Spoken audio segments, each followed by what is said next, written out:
कर रहा हूं। बोले 40 वर्ष हो गई मेरे जीवन में, किसी ने आज तक मेरा नाम नहीं पूछा। आप पहले व्यक्ति हो जो मेरा नाम पूछे। मेरा नाम सेवेंद्री है, लेकिन लोग मेरा नाम कोई नहीं लेता। मैं 3 जगह से तेरी हूं, तो कुमड़ी कहते हैं, कुब्जा कहते हैं। मेरे गोविंद ने सोचा ये भी तो मेरी भारत की नारी है, इसको भी तो मानवीय गुणों से जीने का अधिकार प्राप्त होना चाहिए। देवी तो देखो, अगर आपको बहुत अत्यंत अच्छा लगे तो या चंदन में से हमको थोड़ा चंदन लगा। अब तो जैसे मेरे प्रभु के मुखार मंडल को देखा, उसने तो देखती नहीं ऐसे सुंदर स्वरूप मैंने जीवन में नहीं देखा। क्योंकि प्रभु की सुंदरता है, वो कोई बनावटी सुंदरता नहीं है, वो कोई बाधा वाली की सुंदरता नहीं है, बढ़िया वाले साबुन से नहाने वाली सुंदरता भी नहीं है, वो क्रीम पाउडर की मेकअप की सुंदरता नहीं है।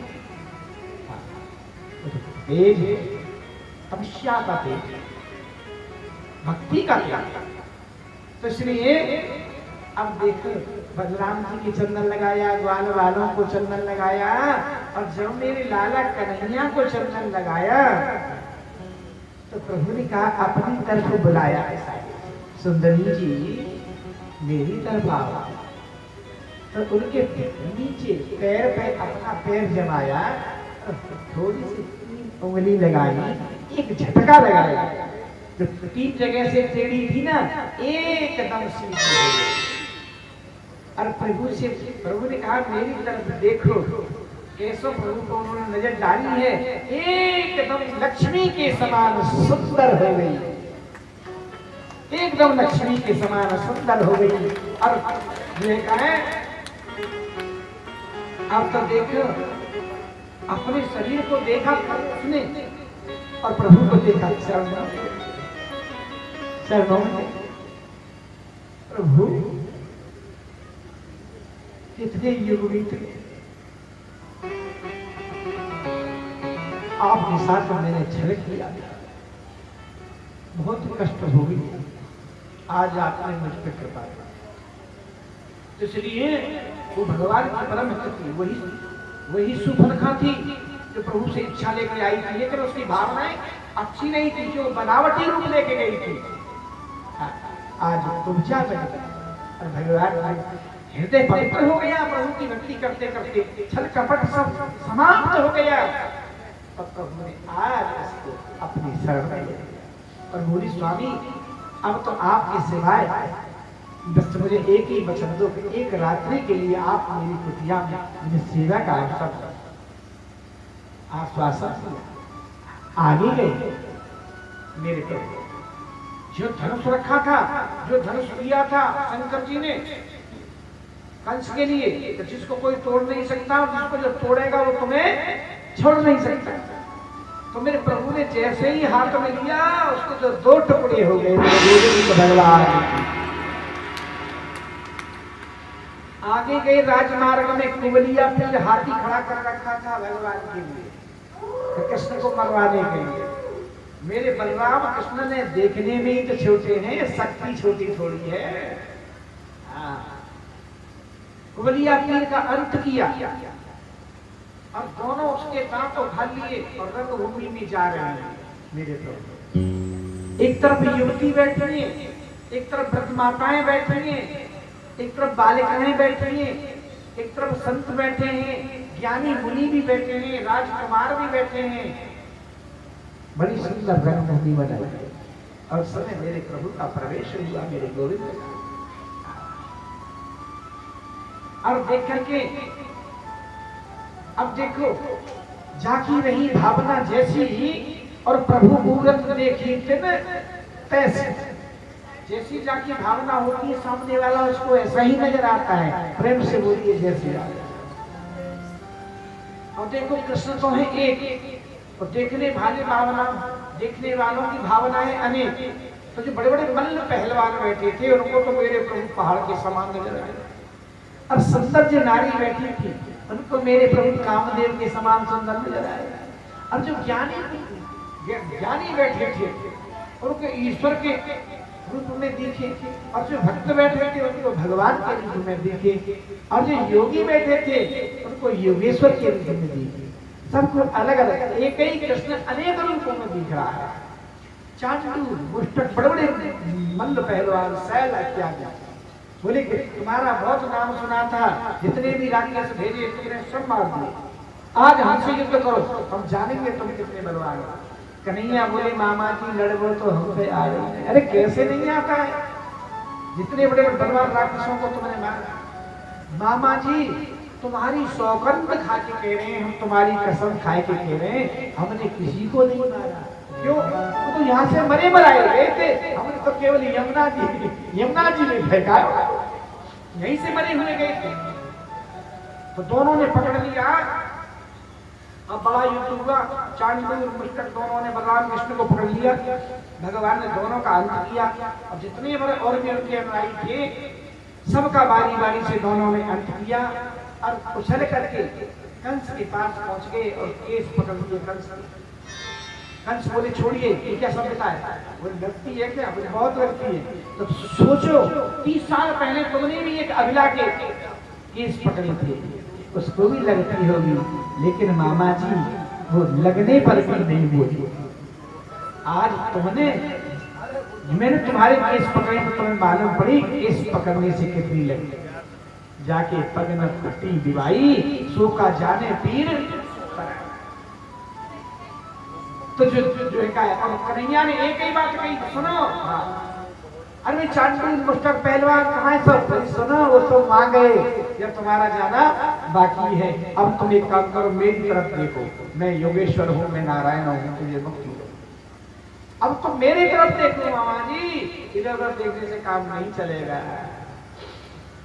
मेरे प्रभु ने केस पकड़ के पछाड़ करके जमीन से उसका प्राण अंत कर दिया, उसकी छाती में बैठ करके मुक्काओं के हमारा जो भी जितने थे सबको समाप्त कर दिया।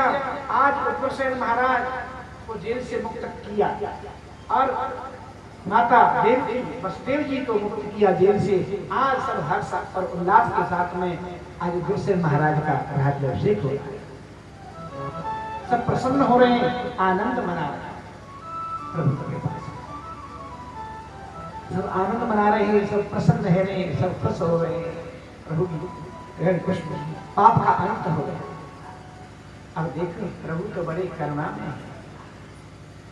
फिर लाला के देखो, जो तक भगवान 11 वर्ष 56 दिन तक रहे, कैसा जीवन जिया कन्हैया ने, ये बताना चाहता हूँ। समय थोड़ा कम है इसलिए थोड़ा आगे बढ़े कि अब कोई भी सिला हुआ वस्त्र ब्रज में कन्हैया ने नहीं पहने।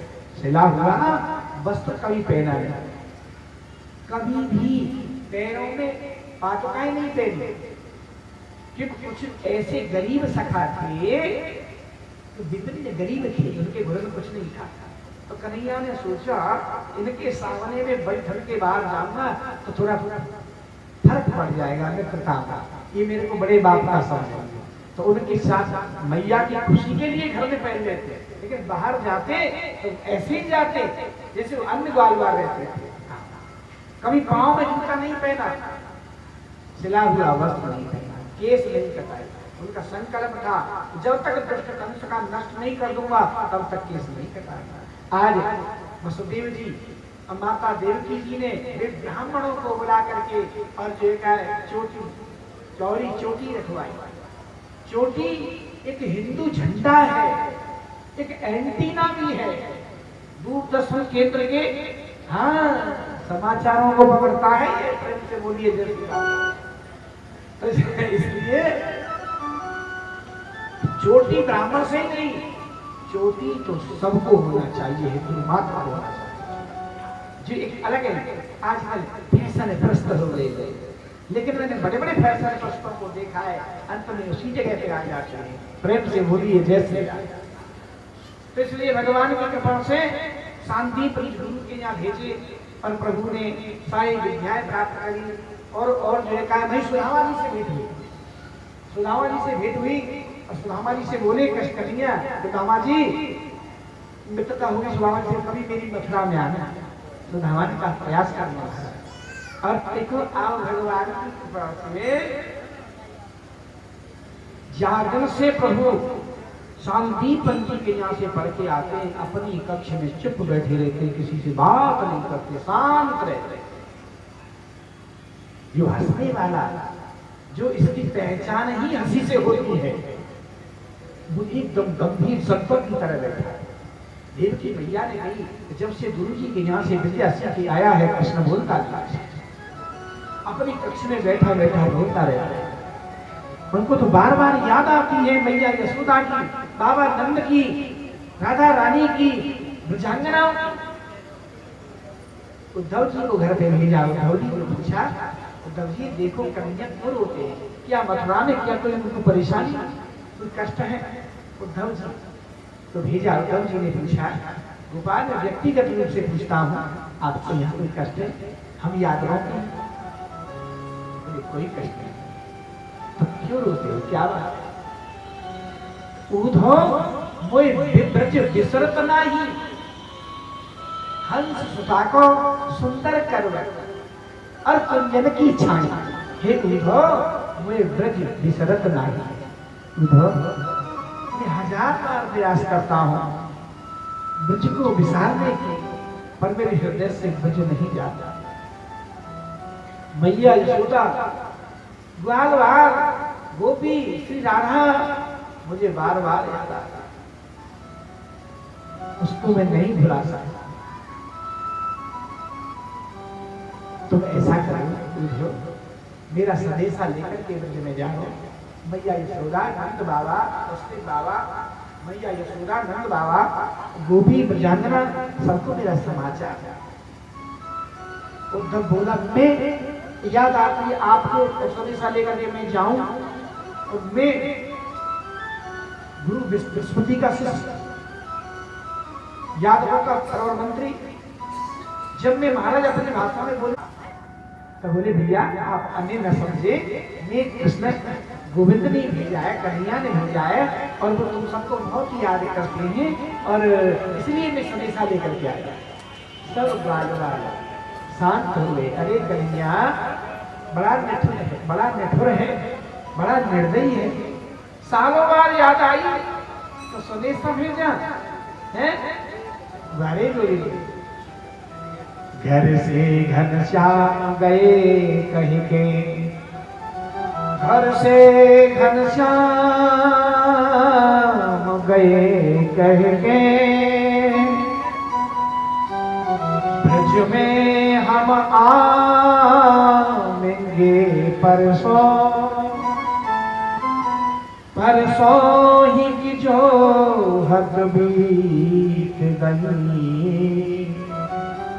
ब्रजनारी की बीत गई बरसों। बरसों की कहती गए थे, बरसों बीत गई, फिर भी नहीं आए, संदेशा भेजा है। वाह गोपाल, अब देखो, बोले भैया मुझे ये बताओ, नंद बाबा यशोदा मैया से मिलना कहाँ होगा? बोले ये पानी जो बह रहा है ना, ये पानी उद्धव, ये किसी नाले का पानी नहीं है, किसी नहर का पानी नहीं है, ये बारिश का पानी भी नहीं है, तो किसका पानी? लाखों गोपी और बाबा नंद, मैया यशोदा, श्री राधा रानी, उनके नेत्रों से बहने वाले जो आंसू हैं, ये उनका जल है। और सुनो, इसके किनारे किनारे चले जाना, जहाँ इस जल का अंत हो जाए, समझो वही यशोदा मैया का महल है। कहे तो तुमने सुना, ओ हो, इतना प्रेम, इतनी व्याकुलता गोविंद के लिए, ऐसी लगन, ऐसी तड़पट, ओहो। धीरे धीरे धीरे धीरे धीरे गए मैया के महल में। मैया यशोदा, बाबा नंद दोनों माला लेके भजन कर रहे हैं। लाला की याद में रोते रोते नेत्र ज्योति कमजोर हो गई है। मैया बाबा की सर्व शक्ति भी कमजोर हो गई है। उद्धव जी थोड़ा जोर से बोलना। उद्धव जी ने जाकर के प्रणाम किया। मैया जय श्री कृष्ण, मैं प्रणाम करता हूँ, उद्धव हूँ, जय श्री कृष्ण। भैया बोले ज्यादा जोर से काई को बोलो, अभी मुश्किल से मैंने सुवायो है। कभी माखन मांगे, कबो बहू मांगे, कबो चंदा मांगे, मुश्किल से मैंने लाला सुवायो है और तुम जोर से हल्ला मचाओगे तो मेरा गोपाल जग नहीं जाएगा। उद्धव जी बोले हे भगवान, गोविंद को जाए तो वर्षों से ज्यादा हो गई और मैया क्या कहते, मैया मुझे गोविंद के दर्शन कराओ, कहाँ है गोपाल। उद्धव ने कहा तो मैया हाथ पकड़ के उद्धव को पालने के पास ले गई, जिस पालने में गोविंद को मैया जलाती थी कभी। और जाकर के पालने के पास जाकर के धाम से मैया नीचे गिर गई। बोली उद्धव ये वही पल था जिसमें मैं अपने गोविंद को सुलाती थी, ये वही रसोई घर है। गोविंद रसोई घर के दरवाजे पे खड़ा हो जाता था और कहता मैया वही आगे से एक पकौड़ी दे दे। अरे मैं कितनी निर्दयी थी, मैं कितनी कठोर थी, लाला को डांट कर फटकार। यही कारण है कि आज मेरा आंगन सुना हो गया गोविंद से। यही कारण है गोपाल मुझको छोड़ करके चले। लाला उद्धव जी एक बात तो मुझे लाला की बड़ी याद आती है। एक बार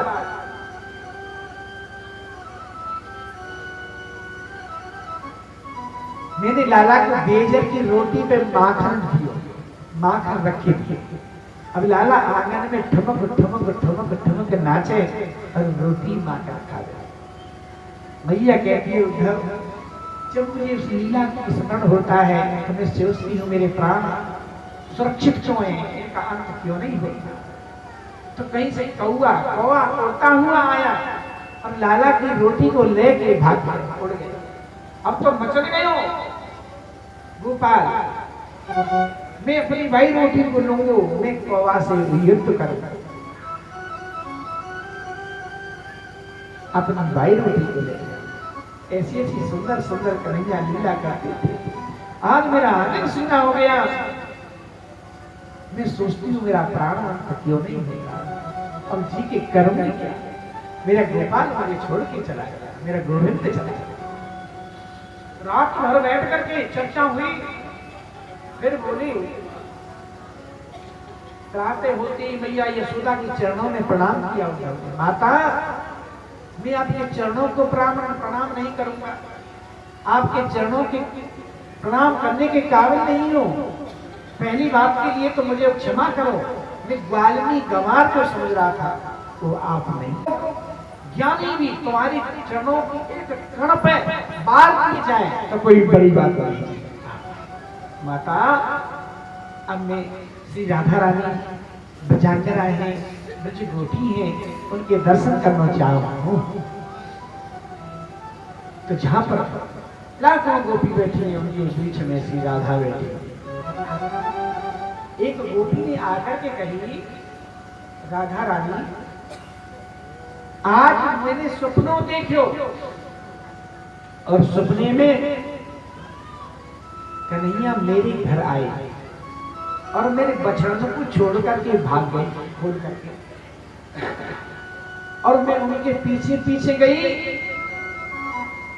तो सही मेरी आंख खुल गई। एक ब्रज गोपी बोली श्री राधा रानी जी आज मैंने एक सपना देखो, मैं जल भरने गई और मुझे कन्हैया पनघट में मिली और उठा करके जेगर मेरे सर पे रखी और मेरे दरवाजे तक मेरे पीछे पीछे आए और फिर मैंने मुड़ करके देखा तो फिर लाला को दर्शन नहीं हुए।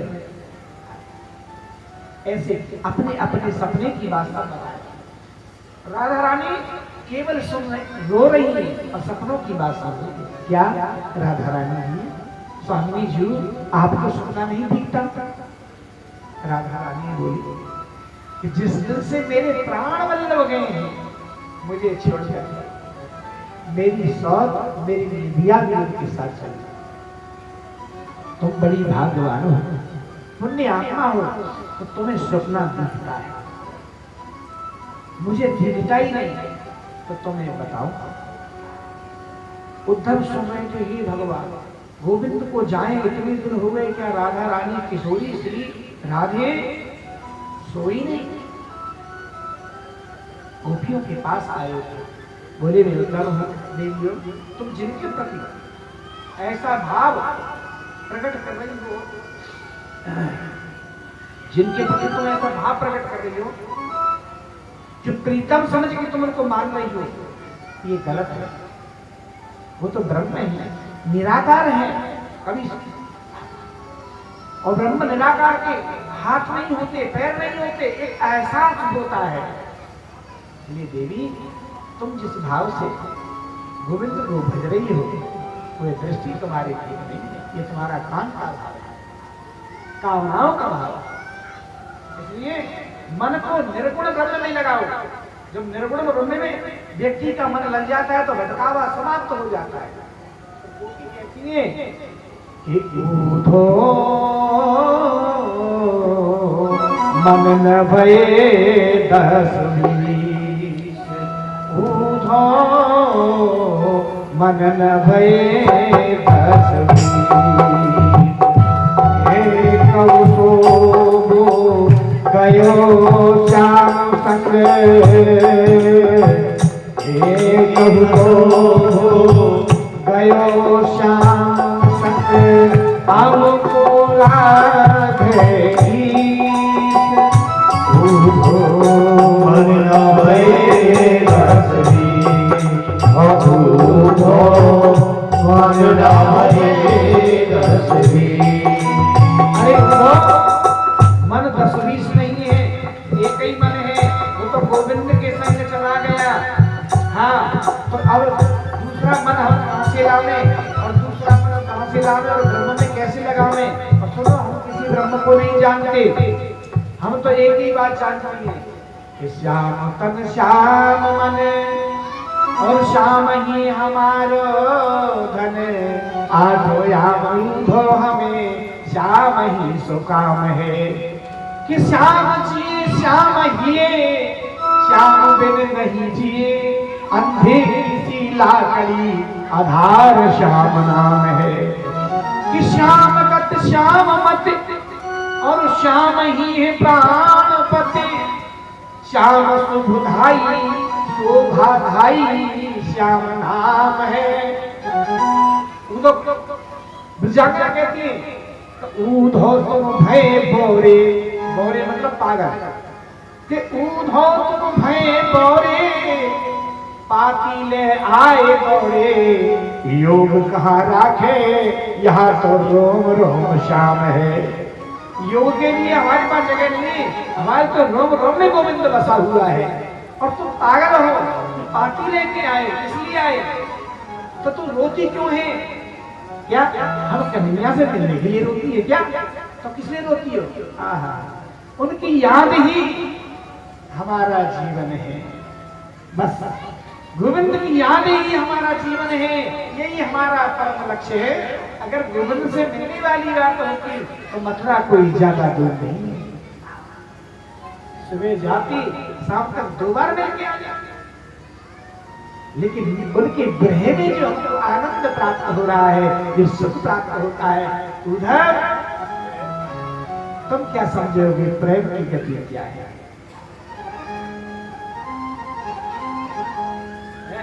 ये तो प्रेम की बात है ऊधो, बंदगी तेरे बस की नहीं है। ये तो प्रेम की बात है ऊधो, बंदगी तेरे बस की नहीं है। जहाँ सदे होते हैं सोगे, आशिकी इतनी सस्ती नहीं है।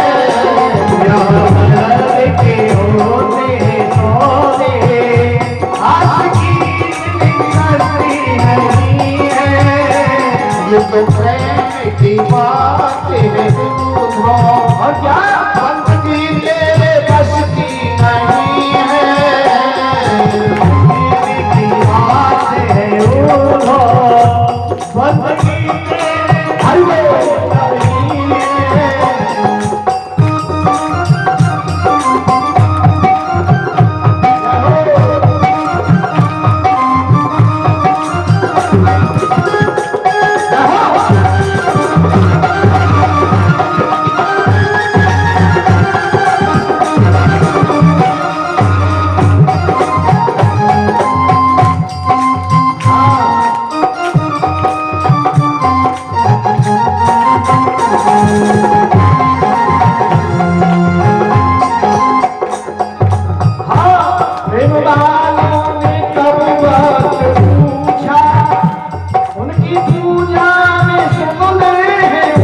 दम दम में होती है पूजा, या तो दम दम में होती है पूजा। सर झुकाने की फुर्सत नहीं है, ये तो जीने की बात है बस की नहीं है। जो प्रेम करने हैं, जो गोविंद के मस्ताने हैं, जो गोपाल के दीवाने हैं, वही समझते हैं इस बात को, हर व्यक्ति नहीं समझ सकता।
चढ़ती है मासी, जो उतरती है चढ़ती है मासी, वो हकीकत में वासी नहीं है, जिनको प्रेम की बात है वो बंदगी तेरे बस की नहीं है।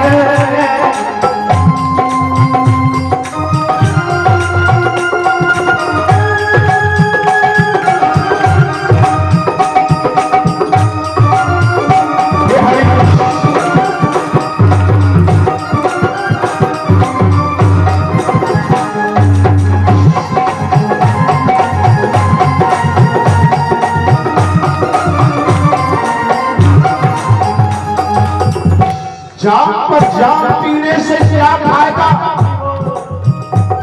जाम पर जाम पीने से क्या फायदा, शाम को पियोगे सुबह उतर जाएगी। जाम पर जाम पीने से क्या फायदा, शाम को पियोगे सुबह उतर जाएगी। अरे प्यारा भी पीना है तो हरि के नाम का पी, प्यारे तेरी जिंदगी समझ जाएगी।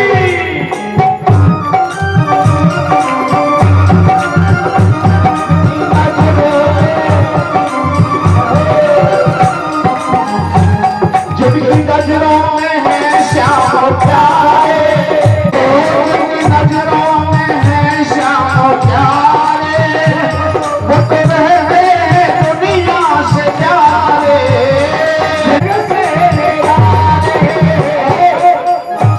जिनकी नजरों में मोहन समाए, जिनकी नजरों में मोहन समाए, वो नजर तरसती नहीं है, दिलों में की बात है वो बंदगी तेरे बस की नहीं है। यहाँ सर दे के होते हैं सौदे, आशिकी इतनी सस्ती नहीं है, सर दे के होते हैं सौदे, आशिकी इतनी सस्ती नहीं है। तो प्रेम की बात है वो बंदगी तेरे बस की नहीं है, ये तो प्रेम की बात है वो बंदगी तेरे बस की नहीं है। यहाँ सौदे के होते हैं सौदे, आशिकी इतनी सस्ती नहीं है, सौदे के होते हैं सौदे, आशिकी इतनी सस्ती नहीं है, आशिकी इतनी सस्ती नहीं है, आशिकी इतनी सस्ती नहीं है।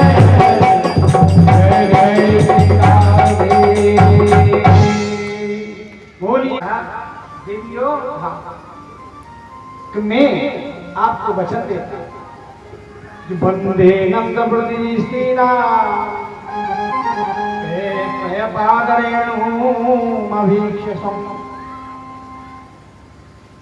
ब्रजांगनाओं के चरणों को प्रणाम नहीं किया, उनके चरणों से कर्म होने वाली को उद्धव ने प्रणाम किया। और देवियों सुनो, मैं तुमको वचन देता हूँ, हाँ, शाम का सूर्य उदय होगा बाद में, आज कृष्ण आ जाएगा यहाँ पहले। अब उद्धव ने दौड़ लगा दी मथुरा के उद्धव सूदो है चलो। ज्ञान ज्यादा था ना, तो टेढ़ा हो रहा था ज्ञान के मारे, अकड़ रहा था उद्धव। इसलिए तो गोविंद ने भेजा था कि जब तक ब्रज में नहीं जाएगा, ब्रज के भाव को नहीं समझेगा, तब इसका जो ज्ञान है अधूरा ही बना रहेगा। तो उद्धव सूदो है चलो, सुन गोपिन के बोल, ज्ञान बजाई टुमटुमी, जब प्रेम बजायो ढोल। ज्ञान की डुमडुमी को कौन सकता है प्रेम के ढोल के सामने है। अब जाकर के कन्हैया की कक्ष में पहुंचे और कन्हैया ने अंक में भर लिया, आओ ज्ञानी जी। क्या बोले? आओ ज्ञानी जी। उद्धव ने कहा, कृष्ण तुम्हारे जैसा निठुर, निर्दयी, निर्मोही मेरे कोई नहीं। क्या हुआ? अरे क्या नहीं हुआ, बाबा नंद मैया यशोदा सूख के लकड़ी जैसे हो गए। किशोरी श्री राधे का शरीर एकदम सूख गया। इतनी ब्रजांगना, ब्रजगोपी, ग्वालवा, एक ब्रजवासी तो ऐसे कह रहे हो, भैया उधर जाजन से कन्हैया चले गए, बाइबल से हमारे घर में गरीबी आई। जो सबसे बड़ा धन तो हमारा गोविंद ही था, तो गोविंद नहीं चला गया तो संसार के धन का हम क्या करें। यानी प्रभु को बड़ी प्रसन्नता हुई। उद्धव आज मैं बहुत खुश हूँ। अरे कैसे खुश हो आप कि तुम समझ गए ब्रज के भाव। जब तक ब्रज में व्यक्ति डुबकी नहीं लगाता, तब तक ब्रज के भाव को नहीं समझता। ब्रज को भाव समझना हर किसी के बात की नहीं है। जो गोविंद कृपा करें वही ब्रजवासियों को ब्रज के भाव को समझ सकता है। कहते हैं ब्रज का भाव भक्त ही जाने, ब्रज को भाव भक्त ही जाने और कृष्ण रूप ब्रजवासी माने। ब्रज को भाव भक्त ही जाने और कृष्ण रूप ब्रजवासी माने। लेकिन मानेगा कौन? कि जाके रोम रोम हो ज्ञान। जिसके रोम रोम में ज्ञान होता है वही ब्रज को, ब्रजवासी को कृष्ण के समान मानता है। इसलिए आज मुझे खुशी है कि तुम ब्रज के भावों को समझ गए। अब अपने नेत्र बंद कर लो, नेत्र बंद करो। जैसे उद्धव जी ने नेत्र बंद किए और दूसरे ही क्षण खोले, तो श्री राधा रानी बगल में खड़ी है। हजारों गोपी, लाखों गोपी कृष्ण के सामने खड़ी है। बोलो गोविंद भगवान। बोले प्रभु जी क्या लीला है? अरे उद्धव, मैं इनके बगैर नहीं रह सकता, ये मेरे बगैर नहीं रह सकती। ये तो तुझे सुधारने के मैंने ये लीला करी थी, तुझे ब्रज में भेजा था। राधे तो स्वयं मेरे बक्कल स्तर में विराजमान रहती है। मैं राधे के हृदय में विराजमान रहता हूँ, राधे के चरण मेरे हृदय में विराजमान रहते हैं। राधा और कृष्ण कोई स्त्री पुरुष नहीं है। इसके बारे में कल बताऊंगा, थोड़ा समय का अभाव है। अब देखो इधर अस्थि और प्राप्ति कंस की जो पत्नी है अपने पिता जरासंध से कही। जरासंध ने एक बार नहीं, दो बार नहीं, 17 बार चढ़ाई करी। भगवान कृष्ण जैसा पराक्रमी कौन होगा? 17 बार भी उसकी सेना का संहार कर दिया और जरासंध को छोड़ देते। 18वीं बार में वो कालियामन नाम के राक्षस को लेके गया और भगवान ने मुचकंद के द्वारा उसका उद्धार किया। तो उसने अर्जुन का बलराम कृष्ण दोनों युद्ध में से भाग लिए और एक पर्वत में चढ़ गए और पर्वत के चारों तरफ जो है जरासंध ने आग लगवा दी। मेरे प्रभु ने एक ही छलांग मारी से द्वारका समुद्र के किनारे पहुंच गए और रात में द्वारका जी का निर्माण कराया विश्वकर्मा जी द्वारा। और रात में सब मथुरावासियों को सोते हुए कन्या का भीष्म नाम के राजा है, कुंदनपुर के राजा, उनके 5 पुत्र हैं, कोई पत्नी नहीं। एक बार राजा घूमने के लिए गए तो सरोवर में कमल के फूल पे कन्या मिली। घर पे लेकर के आ गए और अपनी पत्नी से बोले, देख सरोवर में मुझे सुंदर कन्या मिली। मैं कहता था, हे भगवान मुझे कन्या चाहिए, मुझे कन्या चाहिए। कहते जिस घर से कन्यादान नहीं होता वो घर इतना अच्छा नहीं होता है। देली कुआरी की कुआरी लगती है। इसलिए भगवान की कृपा से आज मैं खुश हो गया। उसको पढ़ा लिखा के बेलूसी बनाया और वही लक्ष्मी भरी जानकी प्रकट हुई पृथ्वी से, लक्ष्मी प्रकट हुई समुद्र से, तो भगवान नारायण की भार्या बनी। वही लक्ष्मी फिर अब रुक्मिणी बनी है तो प्रकट हुई सरोवर में कमल के फूल से, क्यों लक्ष्मी कभी किसी के गर्भ में नहीं आती। अब देखो भगवान की कृपा से अब उसका स्वयंवर हो रहा है। उसके भाई थे ना रुक्मी ने शिशुपाल से मित्रता था तो स्वयंवर किया और कह दिया, सुनो स्वयंवर तो नाम के लिए हो रहा है पिताजी, रुक्मिणी से कह देना वरमाला केवल शिशुपाल के ही गले में डाले, क्यों शिशुपाल मेरा मित्र है और मैंने उनको वचन दिया। अब रुक्मिणी जी तो घबरा गई। रुक्मिणी जी रोती हुई भाभी के पास पहुंची, भाभी मैंने तो बचपन से द्वारकाधीश कृष्ण को ही पति माना है और भैया ने मेरी सगाई कर दी शिशुपाल के, शिशुपाल को विवाह में नहीं कर सकती, मैं आत्महत्या करूंगी, मर जाऊंगी पर शिशुपाल के साथ विवाह नहीं कर। तो वो बोली, उनकी भाभी बोली कि सुनो तुम्हें मन छोटा क्यों करती हो, एक पत्र द्वारकाधीश लिख दो। हाँ जो बुलाने में तो कोई किसी को बंदी नहीं है ना, कोई भी आ सकता है। अब देखो द्वारका पत्र लिख दिया गोविंद के लिए और ब्राह्मण को दे दिया।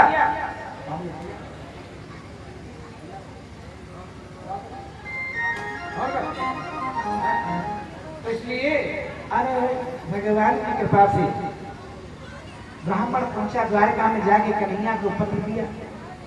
कन्हैया ने पत्र पढ़ा और पंडित जी बोले मैं अब कुंदनपुर को जाऊं। कन्हैया बोले नहीं चलते, अब मेरे प्रभु रथ सजाया, पंडित जी को रथ में पीछे बैठाया और जा रहे हैं मार्ग में सामने आ गए बलराम। कन्हैया बोले पंडित जी हो गया मेरा। बोले क्या हुआ, बड़े भैया सामने से आ रहे हैं, बड़ा संकोच लगता है ना। तो बलराम जी बेचारे कन्हैया कहाँ जा रहे हो, न कोई सेना है न कोई सेनापति है न कोई तैयारी, अकेले कहाँ जा रहे हो। कन्हैया बोले वहीं जा रहे हैं। अरे वहीं तो जा रहे हो, कहाँ जा रहे हो। पंडित जी भीतर बैठे थे ना, पत्रकार आए थे कि कुंदनपुर जा रहे हैं, राजा भीष्म के यहाँ उनकी पुत्री का स्वयंवर है। और बलराम जी बोले ये तो मैं भूल ही गया था। अरे मैं तो ये समझ रहा था कि मेरे कन्हैया वही लालाई है। अरे मेरे कन्हैया बड़ो है गो और स्वयंवर में जरूर जाना चाहिए, मेरा कन्हैया किसी राजा से कम थोड़ी है। पर अकेला नहीं, शिशुपाल जैसे बड़े और भी दुष्ट शत्रु भी आएगा। इसलिए बलराम जी ने इशारा किया, एक इशारे में चतुरंगिनी सेना तैयार हो गई गोविंद के साथ। अब देखो प्रभु की कृपा, सबकी व्यवस्था करें। विष्णु महाराज ने सुना द्वारका से भी आए हैं वसुदेव, सबको ठहराया, सबकी व्यवस्था। तो देखो ऐसा नियम है कि शादी से पहले कन्या पूजन करने जाती है माता का। तो कात्यायनी माता का पूजन करने जा रही है रुक्मिणी जी, उनके साथ तमाम दासियां हैं, सखियां हैं और 10-5 हजार सैनिक थे उनकी सुरक्षा के लिए। सैनिक भेजे उनकी सुरक्षा के लिए। हाँ, अब देखो जा रही है कात्यायनी की माता का पूजन करने जा रही है और पूजन तो कर रही है कात्यायनी माता का। ये जय जय गिरिवर राज किशोरी, जय जय गिरिवर राज किशोरी, जय जय गिरिवर राज किशोरी, जय महेश मुख चंद्र चकोरी, जय चंद्र चकोरी, जय जय गज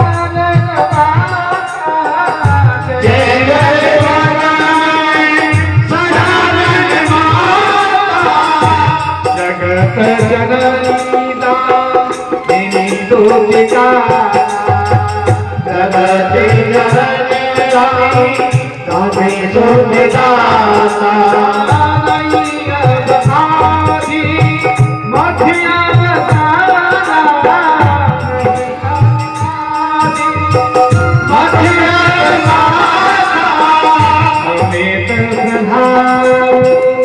देख नहीं जा अवे दिहारे वेग नहीं जाना भव भव विभव बड़ा भव भव भव सगल करे सुहासी विहरणी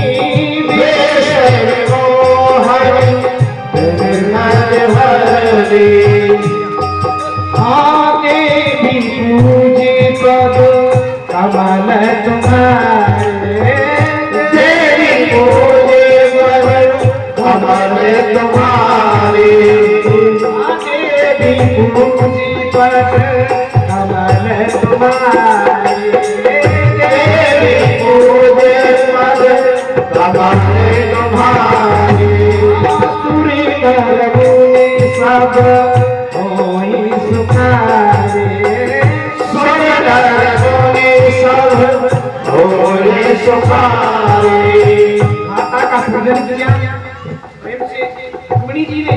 तो देखो रुक्मिणी जी पूजन कर रही है कात्यायनी जी का और कात्यायनी जी के रूप में दर्शन हो रहा है उनको द्वारकाधीश का। बोलो द्वारकाधीश भगवान की इतने प्रभु मंदिर के पीछे से आए और रुक्मिणी जी का हाथ पकड़ा और हाथ पकड़ के जैसे ही चलने लगे तो जितने सैनिक थे और जो है सब देख कर लगे। बोलो भगवान की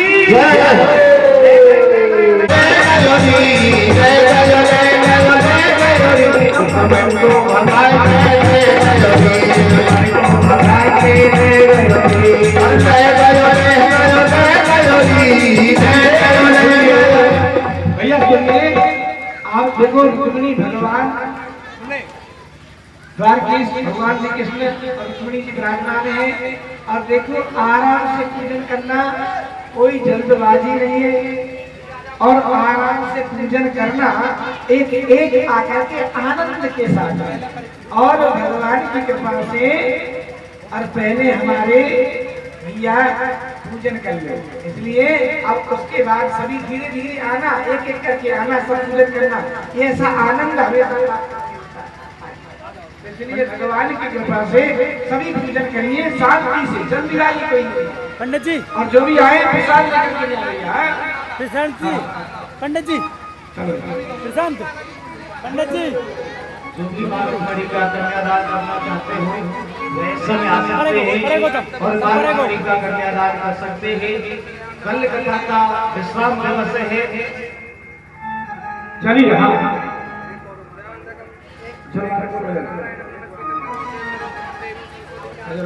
आओ मेरी सखी मुझे मेहंदी लगा दो, मेहंदी लगा दो मुझे ऐसी सजा दो, और मुझे श्याम सुंदर की दुल्हन बना दो, मुझे श्याम सुंदर की दुल्हन बना दो, मुझे श्याम सुंदर की दुल्हन बना दो, मुझे श्याम। आराम से धीरे धीरे धीरे धीरे धीरे धीरे। आओ मेरी सखी मुझे मेहंदी लगा दो, आओ मेरी सखियों मुझे मेहंदी लगा दो, मेहंदी लगा दो मुझे ऐसी सजा दो, मेहंदी लगा दो मुझे ऐसी सजा दो, मुझे श्याम सुंदर की दुल्हन बना दो, मुझे श्याम सुंदर की दुल्हन बना दो।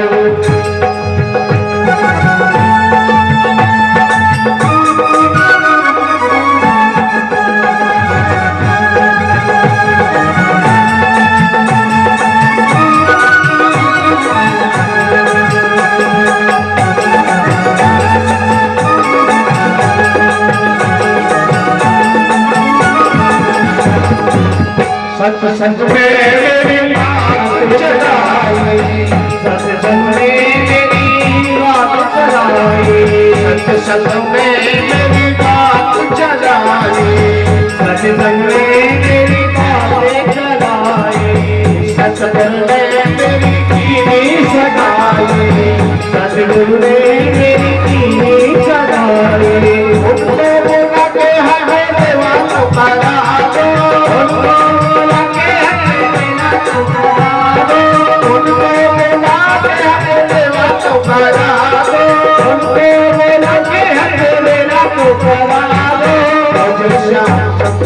की दुल्हन बना दो, मुझे श्याम सुंदर की दुल्हन बना दो, मुझे श्याम सुंदर की दुल्हन बना दो, मुझे श्याम सुंदर की दुल्हन बना दो।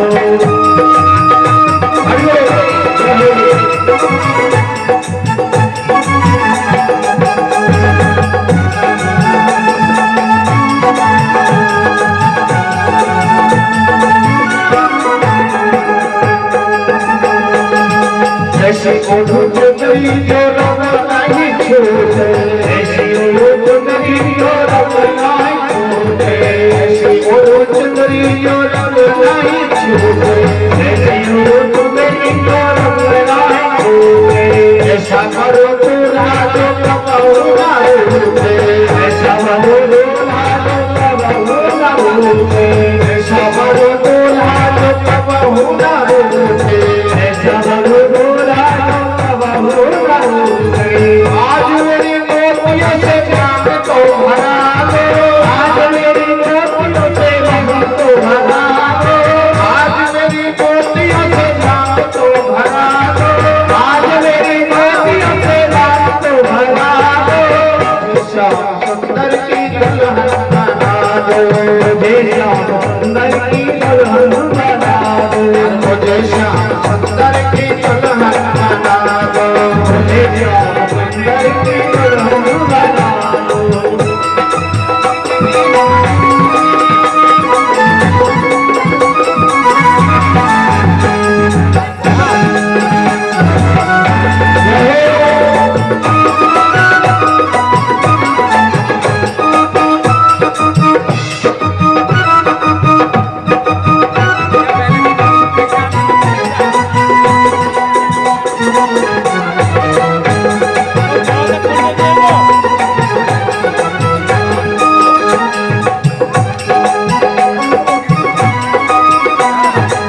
ऐसी पहनो चूड़ियां जो कबहू न टूटे, ऐसी पहनो चूड़ियां जो कबहू न टूटे, ऐसी पहनो चूड़ियां जो कबहू न टूटे, ऐसी पहनो चूड़ियां जो कबहू न टूटे।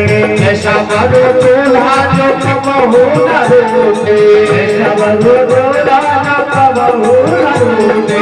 अटल सुहाग की बिटिया लगा दो, अटल सुहाग की बिटिया लगा दो, मुझे श्याम सुंदर की दुल्हन बना दो, मुझे श्याम सुंदर की दुल्हन बना दो, मुझे श्याम सुंदर की दुल्हन बना दो, मुझे श्याम सुंदर की दुल्हन बना दो।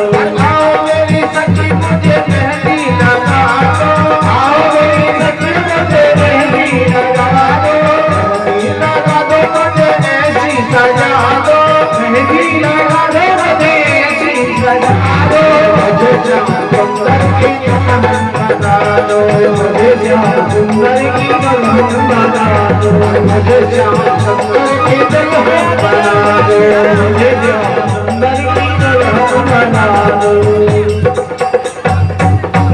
और हम हैं बराती गोरी सावरिया लाल के, हम हैं बराती गोरी सावरिया लाल के, रुकमन ले जाएंगे हम सावरिया लाल के, रुकमन ले जाएंगे हम सावरिया लाल के, रुकमन ले जाएंगे हम सावरिया लाल के, रुकमन ले जाएंगे हम सावरिया लाल के।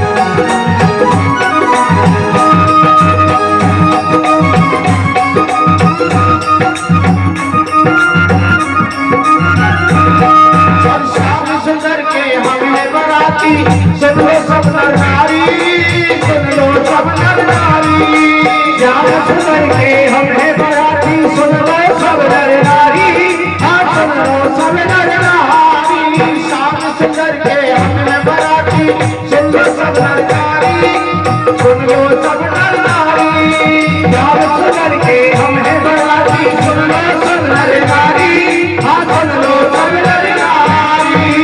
मनवाती लगे हमारी, तुम हो हमारी सारी सारी, तुम हो हमारी सारी सारी। को रखेंगे हम लोग हाथों पे डाल के, तुमको रखेंगे हम लोग हाथों पे डाल के, तुम ले जाएंगे हम हमारिया डाल के, रुकमर में जाएंगे हम हमारिया डाल के, रुकमर में जाएंगे हम हमारिया डाल के, रुकमर में जाएंगे हम हमारिया डाल के।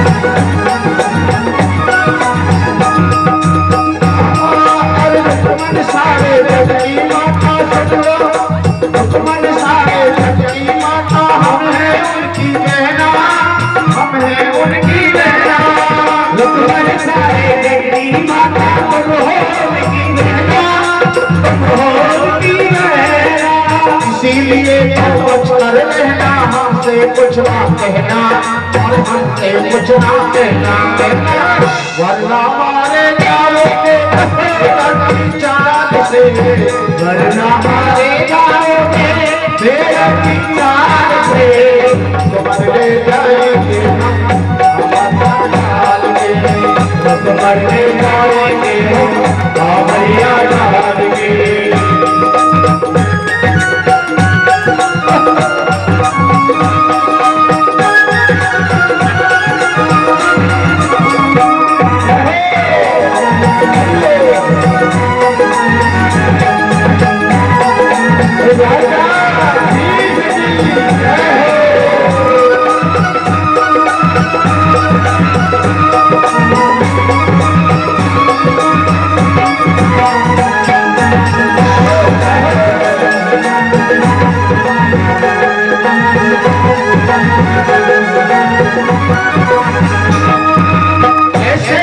कोई बात बने ना सुन लो, ऐसे कोई बात बने ना, भगवानपुर की गोरी, भगवानपुर की गोरी, ऐसे ना कोई बात बनेगी, भगवानपुर की गोरी, हाँ भगवानपुर की गोरी। हमरे सत्य बांध ले अपने प्रेम रंग की डोरी, प्रेम रंग की डोरी, सबको रखेंगे हम लोग पंखों पे डाल के, तुमको रखेंगे हम पंखों पे डाल के, कमल ले जाएंगे हम हमारिया डाल के, कमल ले जाएंगे हम हमारिया डाल के, कमल ले जाएंगे हम हमारिया डाल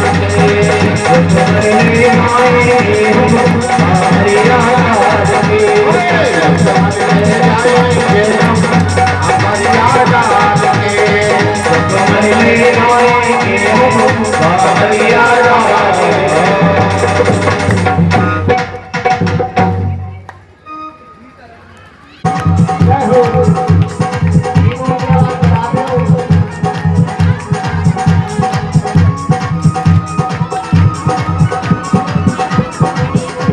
सब बहादारी वाले भरे, सब बहादारी वाले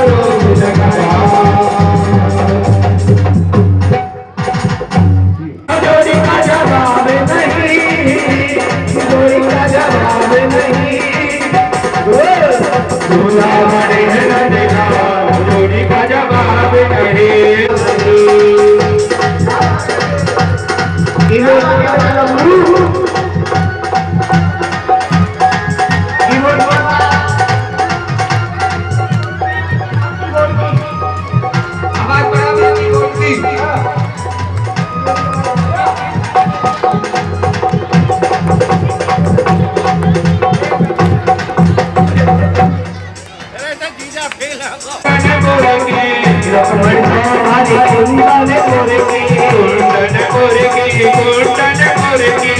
कुंदनपुर की कुंदनपुर की कुंदनपुर की कुंदनपुर की कुंदनपुर की कुंदनपुर की द्वारिका के रजनाथ जोड़ी का जवाब नहीं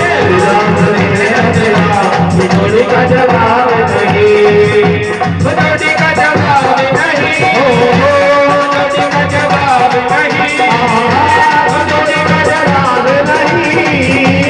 जोड़ी का जवाब नहीं जोड़ी का जवाब नहीं जोड़ी का जवाब नहीं जोड़ी का जवाब नहीं जय हो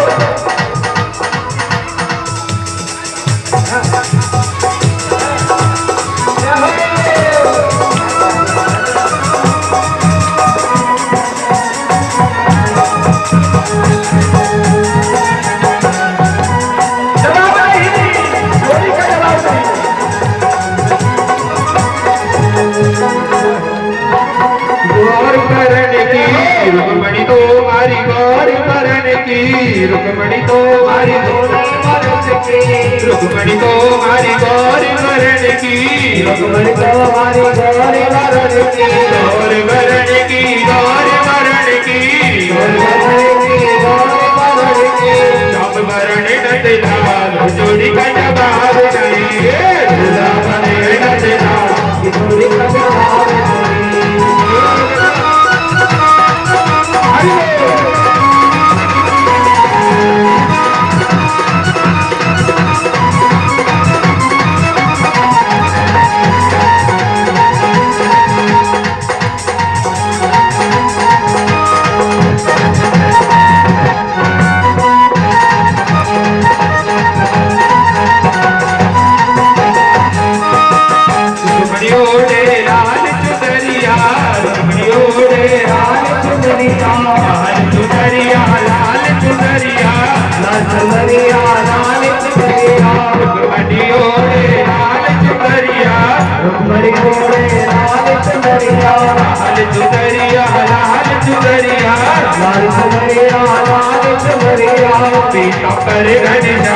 जोड़ी का जवाब नहीं जोड़ी का जवाब नहीं जोड़ी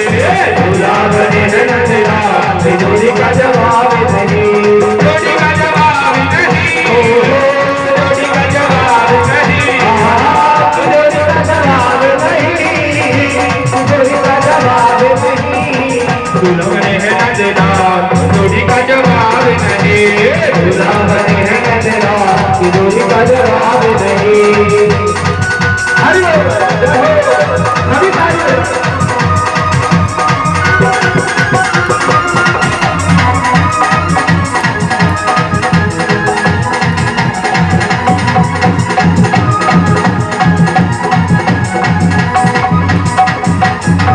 ऐसी जोड़ी नहीं इस जग में ऐसी जोड़ी नहीं इस जग में ऐसी जोड़ी नहीं इस जग में ऐसी जोड़ी नहीं इस जग में जोड़ी का जवाब नहीं जोड़ी का जवाब नहीं जोड़ी का जवाब नहीं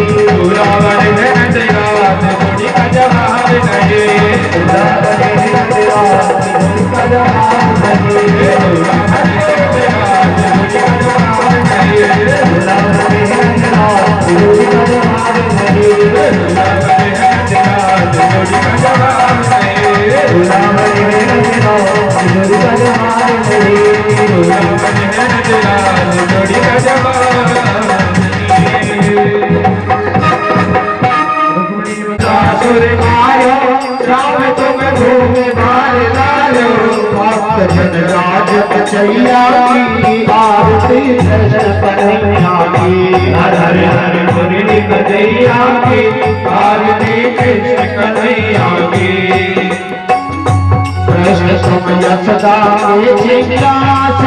बलदाऊ के भैया कृष्ण समय सदा के भैया कृष्ण कन्हैया की हर हर मुरली बजैया की आरती कृष्ण कन्हैया की आरती गाते कृष्णानंद के मन में होता आनंद आरती गाते कृष्णानंद के मन में होता आनंद उदा करी कथा कन्हैया की आरती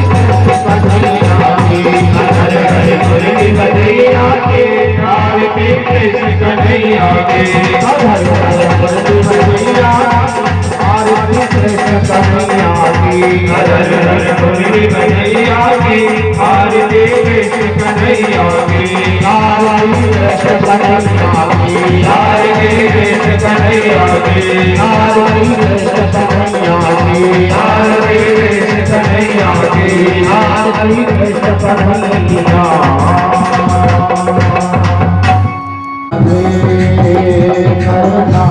और कोई बस स्टैंड में नहीं छोड़ा है तो 2000 रुपये ट्रांसफर करना फोन पे में नगद ले लें, कैश ले ले और फोन पे में पैसा दे दे। है कोई ऐसा बालक बस स्टैंड पर?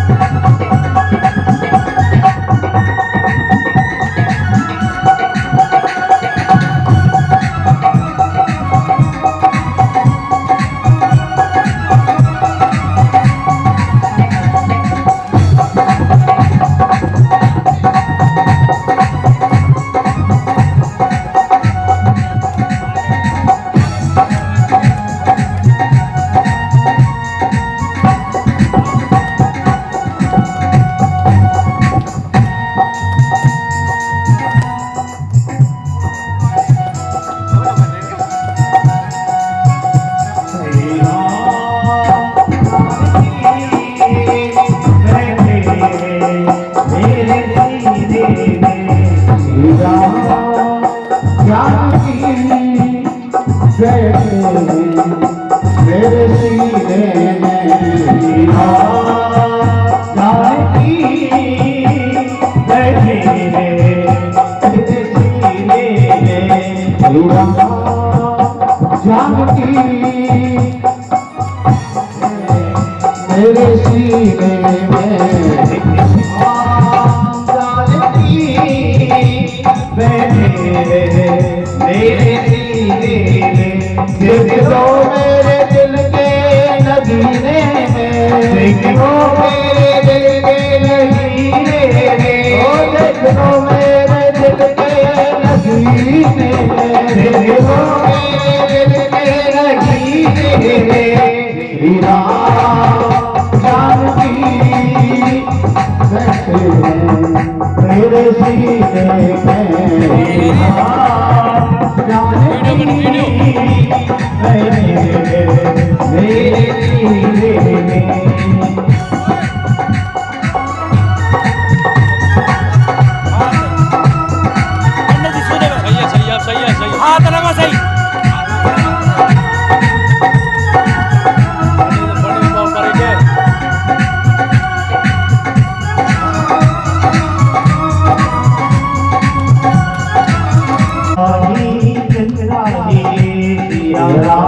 सदा ही दिन चाहिए या राम का सदा ही दिन चाहिए मेरे जीने में देख लो मेरे दिल के नगीने में देख लो मेरे दिल के नगीने में देख लो मेरे दिल के नगीने में देख लो मेरे दिल के नगीने में जानकी बैठे मेरे सीने में जानकी बैठे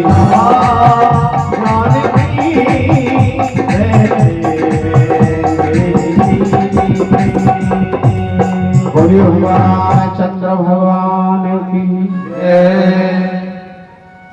मेरी बांके बिहारी तेरी आरती गाँव मेरे बांके बिहारी तेरी आरती गाँव मेरे बांके बिहारी तेरी आरती गाँव बांके बिहारी तेरी आरती गाँव आरती गाँव प्यारे पद पद जाओ आरती गाँव प्यारे तुम्हें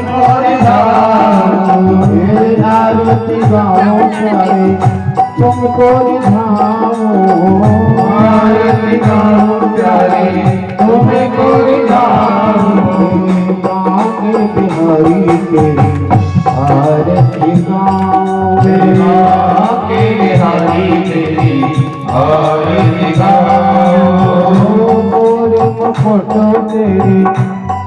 तो है मोर मुकुट शीश कसो है प्यारी बंसी मेरो मन वो है प्यारी बंसी मेरो मन वो है देखो छवि में तो बल बल जाऊं मेरे बाके बिहारी तेरी आरती गाऊं कुंज बिहारी तेरी आरती गाऊं बिहारी तेरी आरती गाऊं श्री कृष्णं वंदे जगत गुरु वक्रतुंड महाकाय कोटि सूर्य समप्रभा निर्विघ्नं कुरु मे देव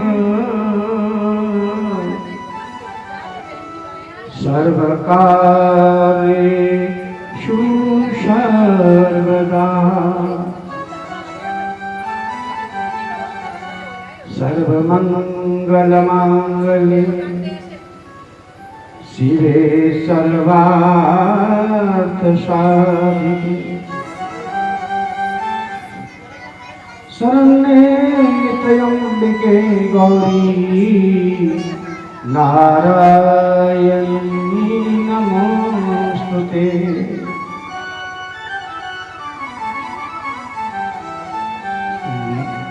नारायणं नमस्कृत्य नरं चैव नरोत्तमं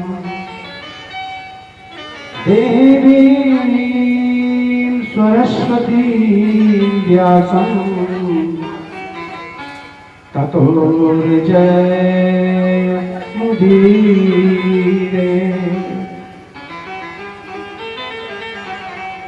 यं प्रवचन्तुमनुपेतमपेतकृत्यं द्वैपायनं गृहकातरया जुहाव पुत्रेति तन्मयतया तनुः अभिनेदु तं सर्वहृदय मुनि मानतो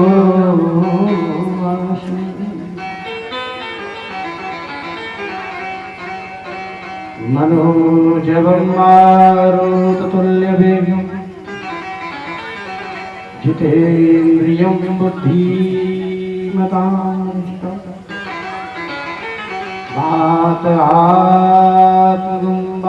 वातआत्मगुम्बानरयोपमोक्षं श्रीरामदूतं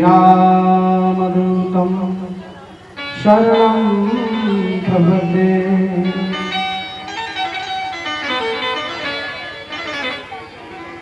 जड़ चेतन जग जीव जत सकल राममय जान बंदों सबके पद कमल सदा जोर जुग पान श्री राधे वृषभानुजा मेरे जीवन प्राण आधार जो तुम छोड़े हाथ तो कौन लगावे पार जय जय श्री राधा रमण जय जय नवल किशोर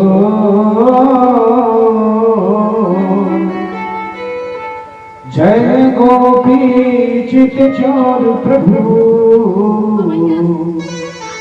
जय जय माखन चोर जय गोपी चित चोर प्रभु जय जय माखन चोर। आइए अकारण करुणावरण भक्तवांछा कल्पतरु तन्निधि विनिधि बाल कृष्ण लाल की मांगमयी प्रतिमूर्ति श्रीमद् भागवत सप्ताह का आज सप्तम दिवस प्रारंभ करते हैं। बड़े भागी होते हैं वो लोग, बड़े भागी होते हैं वो लोग जो कि ऐसे पवित्र अनुष्ठानों में सम्मिलित हो पाते हैं, अपने जीवन को कृतार्थ कर पाते हैं। नहीं, कली काल जो चल रहा है इसमें हरि का नाम लेना बहुत ही। आइए इसी भागीरथी भागवत रूपी गंगा में हम और आप आवाहन करते हैं, गोविंद का गुणगान करते हैं। भजे गोविंद गोविंद गोपाला, भजे गोविंद गोविंद गोपाला, गोविंद गोपाला, भजे गोविंद गोविंद गोपाला, भजे गोविंद गोविंद गोपाला,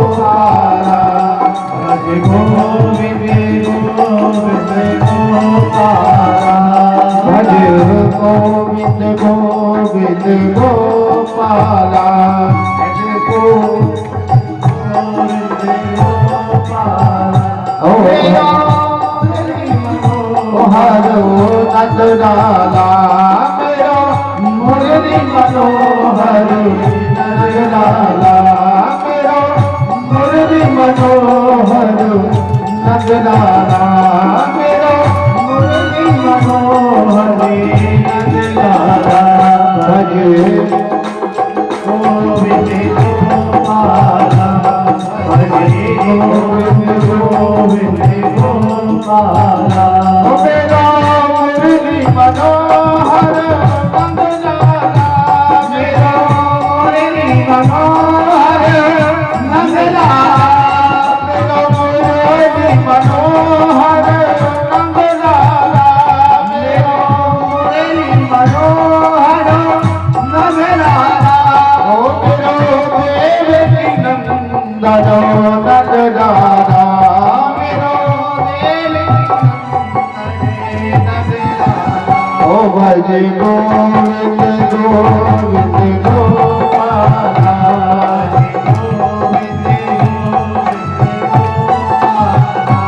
भजे गोविंद गोविंद गोपाला,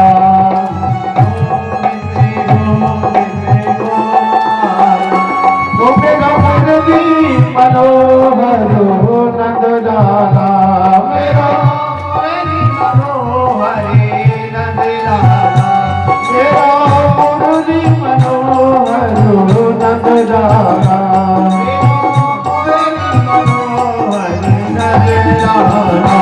भजे गोविंद गोविंद गोपाला, भजे गोविंद गोविंद गोपाला, भजे गोविंद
गोविंद गोपाला, भजे गोविंद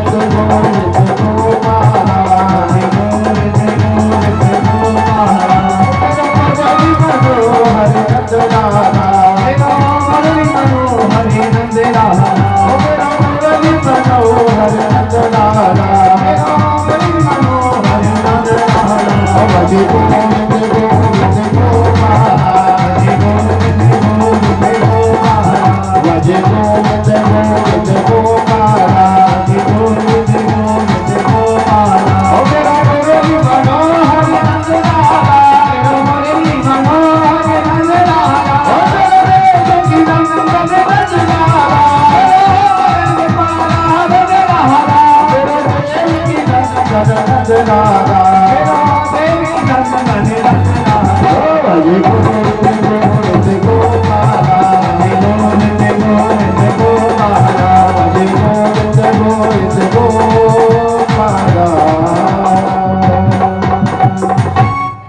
गोविंद भगवान की जय हो। श्री वाके हरिलाल की, श्री राधा रानी हरिलाल की, श्री द्वारिका धीश की जय।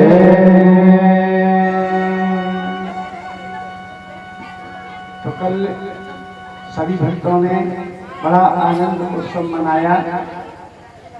मेरे प्रभु की शादी का सभी ने आनंद प्राप्त किया। आनंद स्वयं कृष्ण है, आनंद स्वयं राम है। इसलिए भगवान का जो भी उत्सव आया उसको भाव से, प्रेम से और बड़े हर्ष और उल्लास के साथ में मनाना चाहिए। यही जीवन का आनंद है। तो देखो प्रभु बड़े करुणा में हैं। अब पूरी विवाह हुई भगवान की 16,108 तो पटरानी है। 16,108 पटरानी। रुक्मिणी जी से विवाह हुआ। कल आपने कथा का आनंद प्राप्त किया।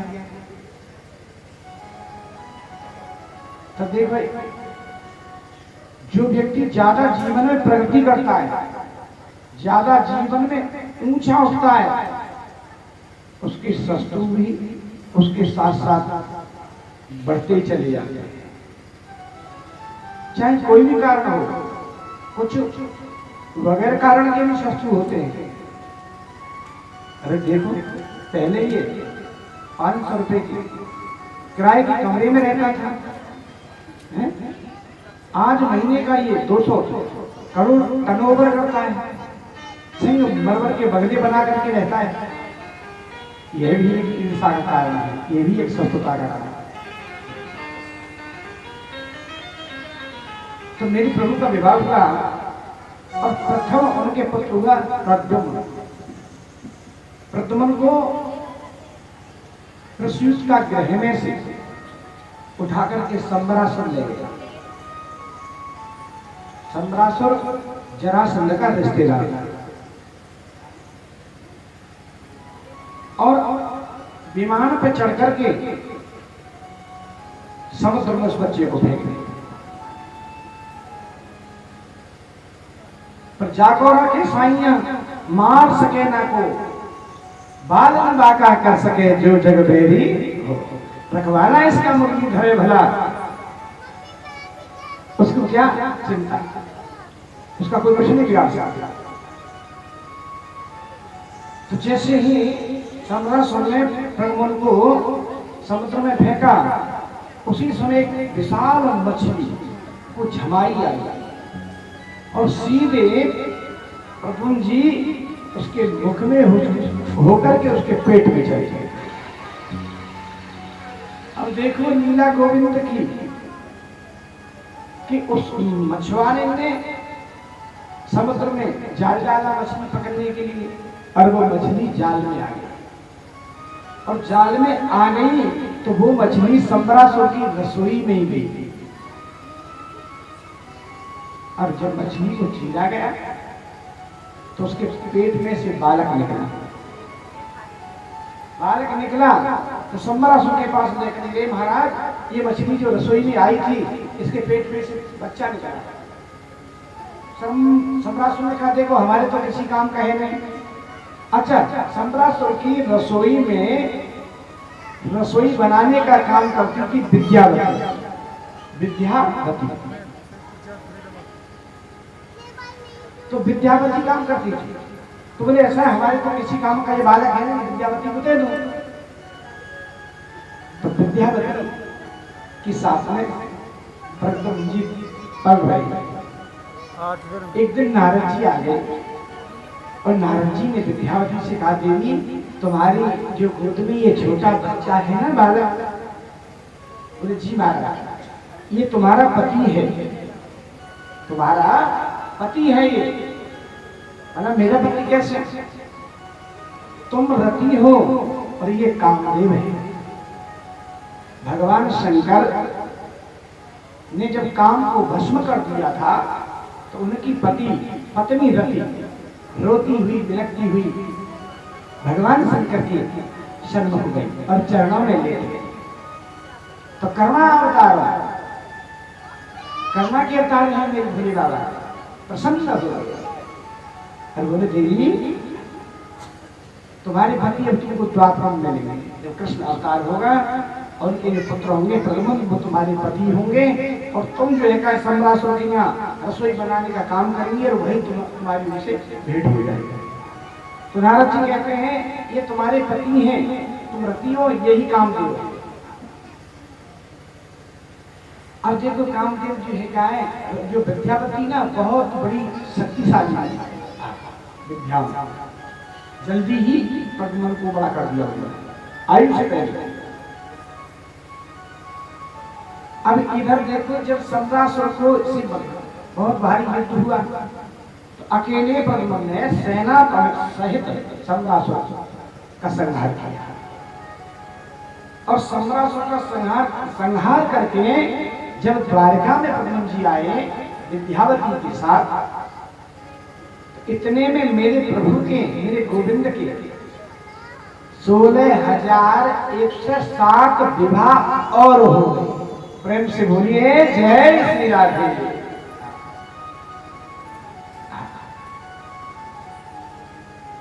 कहते हैं जब प्रद्युम्न जी आए तो प्रद्युम्न जी ने जब प्रद्युम्न जी को देखा तो उनके नेत्र सजल हो और कहने लगी आज मेरा बेटा भी होता तो इतना ही बड़ा होता। द्वारकाधीश बोले देवी ये तुम्हारा बेटा ही तो है, यही प्रद्युम्न है। तो हृदय से लगाया, बड़े आनंद की अनुभूति हुई। अब देखो मैं आपसे कहूं कि एक राजा थे, इनका नाम था सत्राजित, सत्राजित राजा, जो द्वारका में रहते थे। उनके पास में एक ऐसी मणि थी जो उस मणि की 10 घंटा पूजा की जाए तो 2 क्विंटल सोना देती थी, और देती कब थी 10 घंटा पूजा करने के बाद। तो एक बार भगवान की सभा में मणि को धारण करके सत्राजित चले आए। तो आने वालों ने देखा महाराज मुझे कोई ऐसा लगता है कहीं सूर्य नारायण आ रहे हैं आज आपके दर्शन करने के लिए। सत्राजित आए, सत्राजित का बड़ा स्वागत किया प्रभु ने। अब हंसी में मजाक में मेरे प्रभु ने कह दिया सत्राजित से कि सत्राजित आप कितने सदस्य हैं घर में? बोले महाराज एक मैं हूं, एक मेरी पत्नी है, एक मेरी बेटी है और एक मेरा छोटा भाई है परसेंट। बोले कुल 3.5 आदमी हो घर में, इतना सोना देने वाली मणि रखते हो, ऐसा करो इस मणि को हमारे खजाने में सम्मिलित कर दो। कभी दुर्भिक्ष पड़ेगा संसार में, कभी संकट आएगा, इसके माध्यम से हम लोगों को सुख पहुंचाएंगे, धन की कमी नहीं आएगी, किसी की कमी नहीं आने लगी। सत्राजित ने कहा महाराज क्षमा करना, मैं आपको ये नहीं दे सकता। कन्हैया ने कहा कोई अर्थ नहीं भैया, तो भारी चीज है। अब चले गए अपने घर पर। सत्राजित दूसरे दिन उनका भाई जो प्रेसिडेंट था उसी मणि को डाल करके वन में जंगल में शिकार खेलने के लिए चला। अब देखो किसी शेर ने प्रसेन को मार दिया, शेर ने प्रसेन को मार दिया और मणि ने, अच्छा वही होकर के जा रहे थे जामन जी, वही जामन जी त्रेता युग वाले। हाँ, जामन जी ने उस शेर को मार दिया और शेर से मणि ले ली और अपनी पुत्री को दे दी खिलौना की जगह खेलने के लिए। अब देखो सब जगह हल्ला मच गया कि प्रसेन को मार दिया कृष्ण ने, द्वारकाधीश ने प्रसेन को मरवा दिया और मेरे मणि ले। अब ये आवाज पहुंची तेरे गोविंद की कान में। मेरे गोविंद ने कहा तो मैं तो प्रसेन को जानता ही नहीं, तुम कैसा है? गुरुजी क्या बात है कि झूठा कलंक मुझे कैसे लगा? मेरी जरा जन्म पत्री देखो। गर्गाचार्य से। गर्गाचार्य ने कही लाला कन्हैया तुमने कहीं भादों की चौथ का चंद्रमा तो नहीं देख लिया? भादों की चौथ का चंद्रमा देखने से बिना किए का कलंक लग जाता है, इसलिए ध्यान रखना भादों की चौथ का चंद्रमा नहीं देखना चाहिए। प्रेम से बोलिए। अब तो मेरे प्रभु को बहुत बड़ा कलंक लग गया। और देखो काजल से भी अगर काली कोई चीज है तो वो है देवा का कलंक। प्रभु से यही प्रार्थना करो गोविंद कभी किसी को कलंकित नहीं होने देते, कलंकित होने नहीं देते। अब देखो भगवान परिक्रमा के सागर हैं, 10-5 यादवों को अपने साथ लेकर के वन में गए। तो जहां प्रसेन मना पड़ा था वहां शेर के पग बने हुए थे, और जहां शेर के पग बने हुए शेर मना पड़ा था वहां रीछ के पग बने हुए थे पैरों में चिन्ह। अब देखो रीछ के चिन्हों पर मेरे प्रभु पहुंचे तो वो उनके पैर का निशान एक गुफा तक पहुंचा। गुफा तक पहुंचे मेरे प्रभु सभी यादवों को बोले तुम यहीं पर ठहरो, मैं गुफा के अंदर देखता हूँ। अब देखा